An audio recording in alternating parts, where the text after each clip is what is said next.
வணக்கம் நண்பர்களே, நான் உங்கள் தென்னவன், பாரம்பரிய சித்த மருத்துவர். இது சிறகுகள், மூலிகை சிறகுகள்.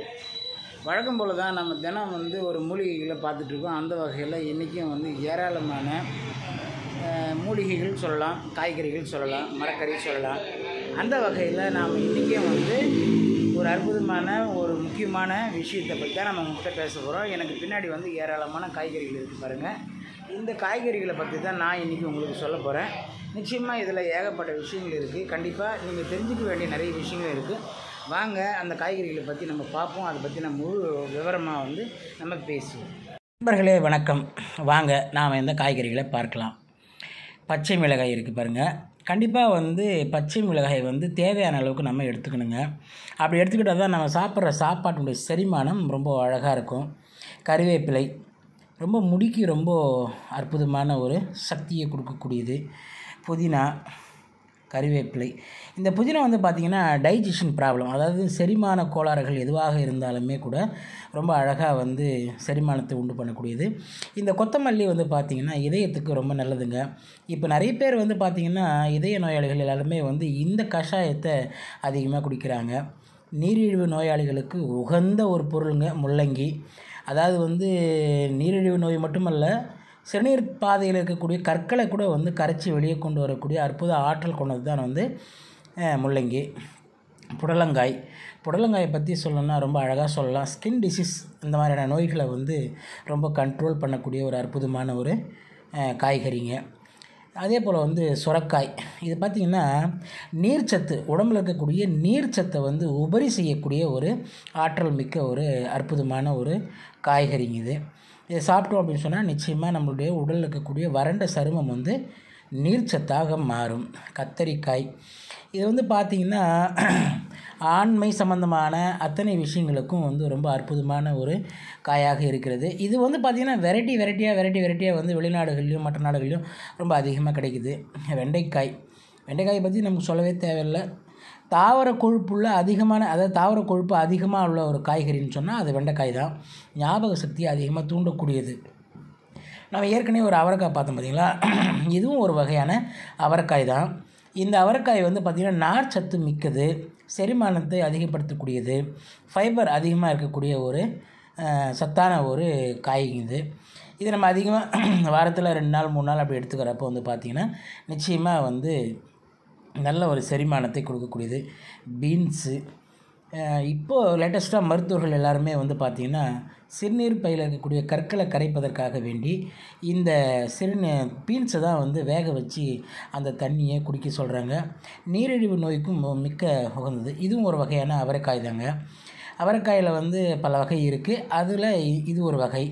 இது நாட்டு அவரைக்காய்ங்க. நல்லாயிருக்கும். இது ரொம்ப அற்புதமான சக்தி கொண்டது.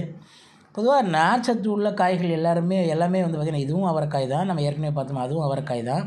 இந்த மாதிரியான அவரைக்காய்கள் பார்த்திங்கன்னா நார்ச்சத்து மிக்க அத்தனை காய்களுமே உடலுக்கு மிக ஊட்டச்சத்தை அளிக்கக்கூடிய அற்புதமான சக்தி மிகுந்தது. இந்த மாதிரியான காய்கறிகள் நம்ம எடுத்துக்கிறப்போ என்ன ஆகுன்னு கேட்டிங்கனாக்கா, நிச்சயமாக நம்ம உடலில் செரிமான பிரச்சனைகள் எப்போவுமே இருக்கவே இருக்காது. பாருங்கள், இது கொஞ்சம் அதிகமாக இது ஹைப்ரிட் அவரைக்காய். இது கொஞ்சம் அகலமாக இருக்கும், விதைகளும் கொஞ்சம் பெருசாக இருக்கும். ஏறக்குறைய எல்லாமே ஒரே விதமான தன்மை கொண்டது தான். ஆனால் நம்ம தக்காளி பழம் எல்லா அவரைக்காயுமே சிறந்தது தான். ஆனாலும் நாட்டு அவரைக்காய் எடுத்துக்கிறது பெஸ்ட்டுங்க. தக்காளியில் பார்த்திங்க அப்படின்னு சொன்னால் நிறைய விஷயங்கள் இருக்குது. கூடுதலாக இந்த தக்காளியோட தோல் நம்ம நீக்கிட்டு சாப்பிட்றது ரொம்ப சிறந்தது. இதை எப்படி எடுத்துக்கலான்னு பார்த்திங்கன்னா, ஃப்ரீசரில் வச்சு எடுத்திங்கன்னா அந்த தோலை அழகாக கட்டிடலாம். அல்லது சுடு தண்ணியில் நீங்கள் போட்டுட்டு, அதாவது கொதிக்கிற தண்ணியில் சும்மா அப்படி போட்டுட்டு எடுத்திங்கனாவே அந்த தோல் உறிஞ்சி போயிடும். இது பாருங்கள், இதுதான் நாட்டு பீன்ஸ். பச்சையாக இருக்கும், ரொம்ப கரும்பச்சையாக இருக்கும். அதான் நாட்டு பீன்ஸு. இது நீங்கள் வேக வச்சு இந்த தண்ணியை குடிச்சிங்க அப்படின்னு சொன்னால் நிச்சயமாக நீரிழிவு நோய் மிக கட்டுக்குள் இருக்கும். அதே மாதிரி பார்த்திங்கனாக்கா கண்டிப்பாக உங்களுடைய சிறுநீர் பாதையில் இருக்கக்கூடிய கற்கள் மிகவும் இது ஹைப்ரிட்டுங்க. இந்த வெள்ளையாக இருக்கிற பீன்ஸ் இதுவும் சக்தி வாய்ந்தது தான். ஆனாலும் நாட்டு பீன்ஸ் நமக்கு நீரிழிவு நோயை கட்டுப்படுத்தக்கூடியது, சிறுநீர் பாதையில் இருக்கக்கூடிய கற்களை கரைக்கக்கூடியது. ஆமாங்க, இதுதான் ரொம்ப சிறப்பான ஒரு பீன்ஸு. இந்த பீன்ஸு தயவு செஞ்சு அதிகமாக சாப்பிடுங்க. நிச்சயமாக நார் சத்தும் இருக்கும், விட்டமின், புரோட்டீன் இது எல்லாமே இதில் அதிகமாக கிடைக்கும். ரொம்ப அற்புதமான சக்தி வாய்ந்த ஒரு காய்ங்க இது. இது பார்த்திங்கன்னா காலிஃப்ளவர். இது காலிஃப்ளவர் வந்து பெரும்பாலும் வந்து சாப்பிட்றதுனால நமக்கு என்ன மாதிரியான விஷயங்கள் கிடைக்கும் அப்படின்னு சொல்லி பார்த்தோம்னா, நம்ம கசகசா சாப்பிட்றதுனால நமக்கு என்ன மாதிரி நன்மை இருக்கோ அது போன்றது ஒரு நன்மை இதில் கிடைக்கும். அதாவது வந்து நரம்பு மண்டலங்களை வந்து வலுவாக்கக்கூடியது இது. இதை சாப்பிட்றதுனால நிச்சயமாக வந்து ஞாபக சக்தி, இரத்த ஓட்டம் இது எல்லாமே வந்து சிறக்கும். குளிர்ச்சியான ஒரு காய்ன்னு சொன்னால் இந்த கோஸுங்க, முட்டைக்கோஸுன்னு சொல்லுவாங்க. இந்த மாதிரியான கோஸ் வந்து இந்த கோஸ் வந்து பார்த்திங்கன்னா வெளிநாடுகளில் பல பேர் வந்து ஹோட்டல்களில் வந்து பச்சையாகவே தான் நறுக்கி வச்சுருக்காங்க. வளைகுடா போன்ற சவுதி அரேபியா, குவைத்து, தம்மாம், கத்தர் இந்த மாதிரியான இடங்கள்லாம் பார்த்திங்கன்னா இந்த சாப்பாடு சாப்பிட்றப்போ வந்து பார்த்திங்கன்னா பச்சையாகவே தான் வந்து சிறு துண்டுகளாக நறுக்கி வச்சுருக்காங்க, அதை சாப்பிட்றாங்க. இரத்த ஓட்டத்துக்கு ரொம்ப சிறந்த ஒரு காய்ன்னு சொல்லி பார்த்தோம்னா பீட்ரூட். இந்த பீட்ரூட் வந்து ஆஸ்திரேலியாவில் சர்க்கரை தயாரிக்கிறதுக்கு தேவைப்படுதுங்க. எனர்ஜெட்டிக்கான ஒரு பொருளுங்க இது. உடலில் இருக்கக்கூடிய சர்க்கரையினுடைய அளவை அதிகப்படுத்துவது மட்டுமல்லாமல் தெம்பையும் ஊட்டச்சத்தையும் தரக்கூடிய ஒரு அற்புதமான ஒரு தாவரம் இந்த பீட்ரூட். கண்டிப்பாக வந்து இது ரொம்ப அற்புதமான ஒரு தாவரங்க. இது வந்து நூக்கல். பெரும்பாலும் வந்து பருப்பில் வந்து நூக்கல் போட்டு சாப்பிடுவாங்க, பருப்பில் காரக்குழம்பு போட்டு வச்சு சாப்பிடுவாங்க. ரொம்ப அற்புதமான ஒரு தாவரம். இதுவும் வந்து குளிர்ச்சியானது. இதுவும் வந்து பார்த்திங்கன்னா மலச்சிக்கலை உண்டு பண்ணாது. மலச்சிக்கல் யாருக்கெல்லாம் இருக்கோ அவங்க நூக்கல் அதிகமாக சாப்பிட்டீங்க அப்படின்னு சொன்னால் கண்டிப்பாக வந்து மலச்சிக்கலை, சௌச்சவும் அப்படி தாங்க, நூக்கலும் சௌச்சவும் சேம் ஒரே மாதிரி தான். மலச்சிக்கல் யாருக்கெல்லாம் அதிகமாக இருக்குது, அதே மாதிரி சௌச்சவில் இன்னொரு விஷயம் இருக்குது, வேர்வை அதிகமாக வருவதற்கான வாய்ப்புகளை உருவாக்கி கொடுக்கக்கூடிய ஒரு அற்புதமான ஒரு காய்கறிங்க. அந்த மாதிரி தேர்ந்தெடுத்து நம்ம சாப்பிட்றப்போ வந்து உடல் நிச்சயமாக வந்து நமக்கு அற்புதமான பல சக்திகளை உள்ளதாக மாறும். அதனால் இது பார்த்திங்கன்னா இஞ்சி பற்றி நம்ம சொல்லவே தேவையில்லை. உங்களுக்கு எப்போல்லாம் வந்து செரிமான கோளாறுகள், தொண்டை கரகரப்பு, மூக்கு அடைப்பு, நெஞ்சு சளி இந்த மாதிரி எல்லா விஷயங்களுக்குமே இஞ்சி பிரதானமான ஒரு பொருளாக இருக்குது. இஞ்சி வந்து நம்மளுடைய சாப்பாட்டு வகையில் மட்டும் இல்லாமல் மருத்துவ ரீதியாகவும் வந்து தன்மையானது. இது மருந்துகள் தயாரிப்பதற்காகவும் வந்து நிறைய இதை வந்து பயன்படுத்துகிறாங்க.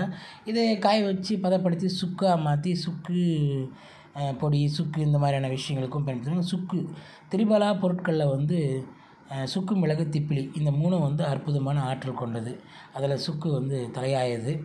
இப்போ நீங்கள் பார்க்குறீங்களே, இது வந்து உருளைக்கிழங்கு. அதாவது வந்து என்ன சொல்கிறேன்னு கேட்டால் புரோட்டீன், அதாவது ஊட்டச்சத்து அதிகமாக உள்ள ஒரு காய்கறின்னு சொன்னால் இதை தாங்க சொல்லணும். இன்னமும் வந்து வடக்கு மாகாணங்களில் வடநாட்டுகளில் வந்து பார்த்திங்கன்னா ரொம்ப பிரதானமான ஒரு உணவுன்னு சொல்லி பார்த்தோம்னா அது உருளைக்கிழங்கு மட்டும்தான். ஏன்னா உருளைக்கிழங்கு இல்லாத ஒரு சாம்பார், உருளைக்கிழங்கு இல்லாத ஒரு விஷயம் இருக்காது. இன்றைக்கும் வந்து பாம்பே போன்ற நாட்டில் பாம்பே போன்ற இடங்கள்லாம் வந்து பார்த்திங்கன்னா அதிகப்படியாக வந்து பாவு பஜ்ஜின்னு சொல்லுவாங்க. வேறு உருளைக்கிழங்கோட பஜ்ஜியும் ஒரு பன் துண்டுமே இருந்தாலுமே வந்து பசியாரிக்கிற மக்களாக தான் இருக்கிறாங்க. அந்தளவுக்கு சக்தி வாய்ந்தது உருளைக்கிழங்கு. ஸோ அந்த மாதிரி ரொம்ப அற்புதமானது. இந்த மாதிரி நம்ம காய்கறிகளுடைய தன்மைகள் என்ன, அதை வந்து எதுக்கு பயன்படுத்தணும், எப்படி பயன்படுத்தணும், இந்த மாதிரியான விஷயங்களை அறிஞ்சு நம்ம பயன்படுத்தணும். கேரட்டை பற்றி சொல்லவே இல்லை. கேரட் அந்தளவுக்கு வந்து நம்மளுடைய நேச்சரை மாற்றி, கலரை மாற்றி, ஸ்கின்னை வந்து பாதுகாப்பாக வச்சுக்கக்கூடிய அற்புதமான ஒரு ஆற்றல் கொண்டது தான் கேரட்டு. ஸோ அந்த மாதிரி காய்கறிகளை நாம் தேர்வு செஞ்சு தினம் இதுதான் அப்படிங்கிற மாதிரியான விஷயங்களை நம்ம எடுத்து சாப்பிட ஆரம்பித்தோம் அப்படின்னு சொன்னால் நிச்சயமாக நன்மை கிடைக்கும். பார்த்தீங்களா நண்பர்களே, நீங்கள் பார்த்த இந்த வீடியோ உங்களுக்கு நிச்சயமாக பயனுள்ளதாக இருக்கும் அப்படின்னு நான் நினைக்கிறேன்.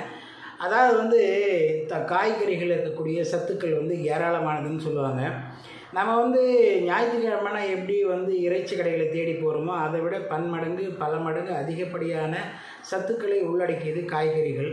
நாம் இன்றைக்கி உங்களுக்கு காட்டின இந்த காய்கறிகள் ரொம்ப குறைவானது தான்.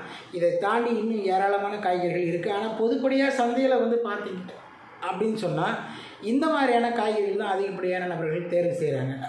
இன்னும் நவீனமாக, அதாவது வந்து இன்னும் ஸ்பெஷலாக சொல்லணும்னா என்னென்ன மாதிரியான புது காய்கறிகளும் இருக்குது. அது என்னென்ன மாதிரியான உபாதைகளை களையக்கூடியதாக இருக்குது, அது என்னென்ன மாதிரியான சத்துக்களை உள்ளடக்கியதாக இருக்குது, நமக்கு எந்த வகையில் அது உதவக்கூடியதாக இருக்குது, அந்த மாதிரியான காய்கறிகளை தேர்வு பண்ணி சாப்பிடும்போது நமக்கு என்ன மாதிரியான பலன்கள்லாம் கிடைக்கும் அப்படிங்கிறத வந்து நீங்கள் என்னோடய கமெண்ட் பாக்ஸில் கேளுங்க. கண்டிப்பாக நான் உங்களுக்காக பதில் சொல்ல காத்துக்கிட்டு இருக்கேன். நிச்சயமாக ஒவ்வொரு காய்கறிக்கு பின்னாடியும் வந்து ஒவ்வொரு விதமான வரலாறும் ஒவ்வொரு விதமான சத்துக்களும் அந்த ஒவ்வொரு விதமான தனிப்பட்ட பயன்களும் அடங்கி இருக்குது. நாம் தேர்வு செஞ்சு சாப்பிட ஆரம்பித்தோம்னா அதுவே நமக்கு ஒரு மருந்தாக பயனளிக்கும். கண்டிப்பாக வந்து பார்த்திங்கன்னா சொரியாசிஸ்லேருந்து, குளிர்ச்சியிலிருந்து, வெப்பத்திலிருந்து, எல்லா நோய்களிலிருந்து நம்மை காப்பதற்காக வேண்டிய உருவாக்கப்பட்டது தான் இந்த காய்கறிகள். இந்த காய்கறிகளே வந்து நம்ம வரிசைப்படி இப்படி தான் சாப்பிட்ணும் அப்படிங்கிற மாதிரி வரிசை கிரமப்படி நம்ம வரிசைப்படுத்தி சாப்பிட ஆரம்பித்தோம் அப்படின்னு சொன்னால் நிச்சயமாக இது ஒன்றே நமக்கு போதுமானது. அந்தளவுக்கு அற்புதமான நோய்களையும் நம்முடைய உடலை கட்டுக்கோப்பாக வைத்துக்கொள்ளவும் இந்த மாதிரியான காய்கறிகள் மிகப்பெரிய அளவு பங்காற்றக்கூடியதாக அமைந்திருக்கிறது. அதனால் நான் என்ன சொல்ல வரேன்னு கேட்டால், நீங்கள் புலால் உண்ணக்கூடிய நபர்களை நாங்கள் சாப்பிடாதீங்க, அது உங்களோட தனிப்பட்ட கருத்து.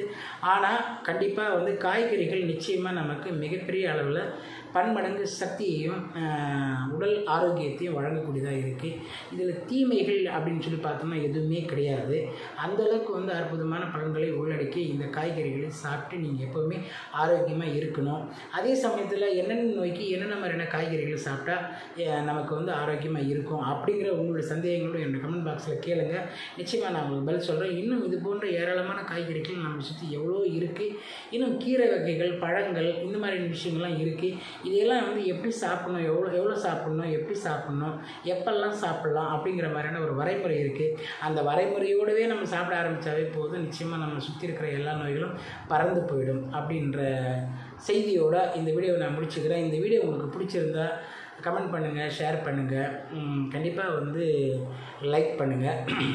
இன்னும் இது போன்ற ஏராளமான வீடியோக்குள்ளே நான் உங்களுக்கு வழங்க காத்துக்கிட்டு. அது வரைக்கும் நன்றி, வணக்கம்.